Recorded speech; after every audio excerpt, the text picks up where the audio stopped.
seguir hablando de fotopenis. Quiero hablar de misterio y de alta mar. Ya me siento ya un poco violento. Terror en alta mar y no hablamos de un tiburón. Ha sucedido en Huelva. Los marineros de un barco pesquero aseguran haber visto y oído cosas muy extrañas en una oscura noche de tormenta.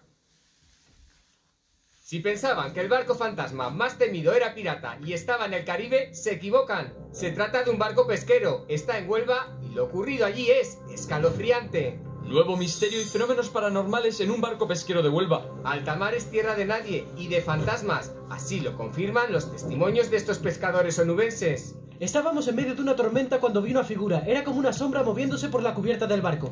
Era como si las voces vinieran de la bodega o de debajo del barco, pero no había nadie más allí. Los susurros no podía entenderlos. Y no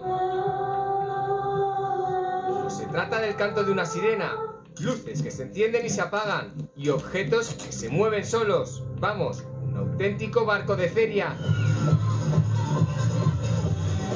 Unos hechos inexplicables que han provocado el terror y un ambiente de tensión en el barco. La tripulación busca respuestas. Somos pescadores y no podemos permitir que el miedo nos detenga. Y ya saben, la respuesta está ahí fuera. José Manuel García Bautista, muy buenas, es el periodista que publica esta información. Bienvenido de nuevo en Boca de Todos, José Manuel. ¿Qué tal, Nacho? Lo primero, ¿cómo se llamaba el barco? ¿Lo sabes? El barco... Sí, lo sé, pero no lo puedo decir. Vale, nada, pues yo era curiosidad, ¿eh? Ahora, cuéntanos, ¿has hablado con los tripulantes del barco? ¿Qué te han contado?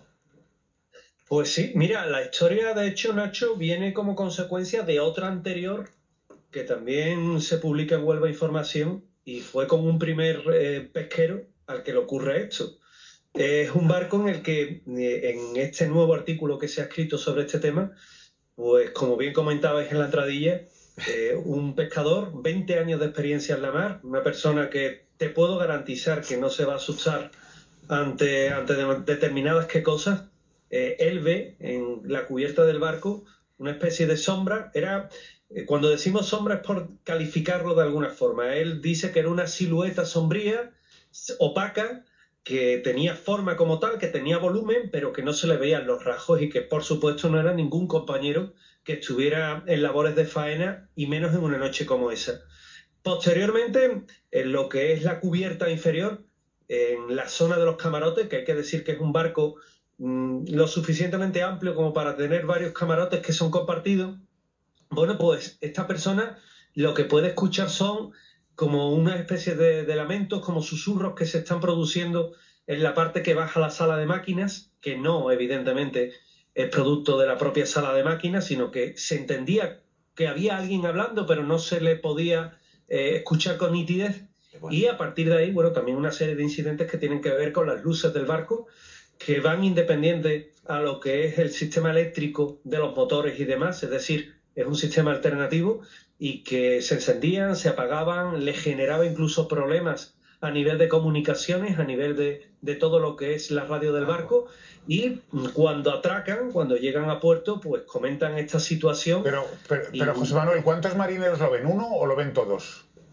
No, el incidente en sí lo han visto la sombra, es decir, esta silueta la han visto dos marineros. Dos marineros. El incidente de las voces lo ha escuchado uno solo. Vale. Y el tema de las luces, por ejemplo, lo ha visto toda la tripulación. Vale, y dime una cosa, ¿había muerto algún marinero ahí dentro, en ese barco antes?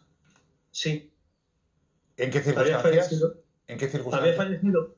Pues, por desgracia, cuando se encontraban faenando, se pone malo, es decir, en este caso un tema cardíaco, y muere de un ataque al corazón. No fue ni por la labor de pesca, ni por la tormenta, ni nada de eso. Pero eso fue de una tripulación anterior. Ya, pero ¿reconocen en la sombra a ese ex compañero?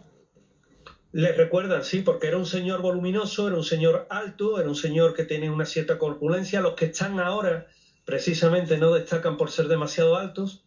Entonces, claro, encajan el modelo en la descripción anatómica. ¿Y sí. ¿Graban algo? No graba nada, no tiene la oportunidad.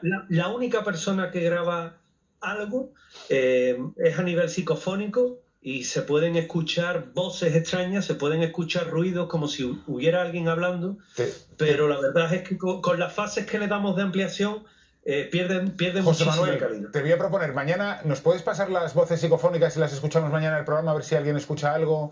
Y te hago dos encargos, ya que has dicho que el que ve la silueta no se asusta de nada con 20 años de experiencia, ¿tú crees que hablaría con nosotros aunque no diese la cara? Es posible, se puede Venga. consultar, claro. Vamos a ello, Ramón. Antonio. Yo tenía la curiosidad, no quiero parecer frívolo, pero cuando un fantasma se aparece en un barco andaluz, ¿tiene acento andaluz? O sea, lo mismo es una chorrada, pero... Es que no hablan, ¿no? No No, hablan. ha dicho que sí, que... Pero no se entendía, Sí, ya no se entendía. Bueno, pero si es deje, ¿no? O sea, No entendía. Y luego al final... Espera, te contesta José Claro. Manuel, ya que has preguntado. José Manuel. Pues, si hay fantasma andaluz o fantasma... ¿Se nos ha ido José Manuel? No, se ha Bueno. ido. Eh, Ahí está. está ahí, pero no te oímos, José Manuel. Ahora sí. Ahora sí. Ahora sí. Ahora, ¿no? Venga. Estando, le comentaba a Antonio que estando, por ejemplo, en una investigación en Berlín, en Potsdam, Sí. tuve la oportunidad de grabar psicofonías y unas eran en alemán y otras eran en ruso, en un sanatorio que estuvo ocupado por los rusos. Es decir, tienen deje, sí tienen deje, claro. No es un acento neutro. Ahora tampoco puedes pretender que te hable o que se entiendan perfectamente. Este tipo de sonidos no están articulados por un aparato fonador como el que tú y yo tenemos. Ya. Y evidentemente, pues muchas veces está sujeto a interpretaciones, por supuesto. Claro, tío, gracias que se te parezca un fantasma. Tío. José Manuel, cuando llegáis a puerto dices que se lo comunicáis a las autoridades. Cuando llegan a puerto lo comentan entre ellos, Vale. entre los compañeros que hay. Y bueno, lo que piden es silencio. Sabes que el mundo de la mar es muy supersticioso y bueno, deciden guardar silencio en cualquiera de los casos para, en un momento dado, no poder espantar a otras personas que se quieran embarcar en el barco o incluso que estén buscando trabajo y puedan embarcarse en él. Lo peor que hay, y me lo comentaban a mí, es hablar de una maldición en un barco, de un barco encantado. Eso en el mundo de la mar, evidentemente, es un arma de doble filo. José Manuel, te he dejado un encargo. Bueno, dos. Uno, las psicofonías del barco y dos, hablar con el marinero mañana. Entiéndeme, me encanta hablar contigo, pero me encantaría poder hablar con un testigo presencial de la sombra acechante en el barco. Millones de gracias, José Manuel. A ti, Nacho, gracias. Vamos a hablar de una mujer italiana. ¿Cómo se pronuncia esto? Chiara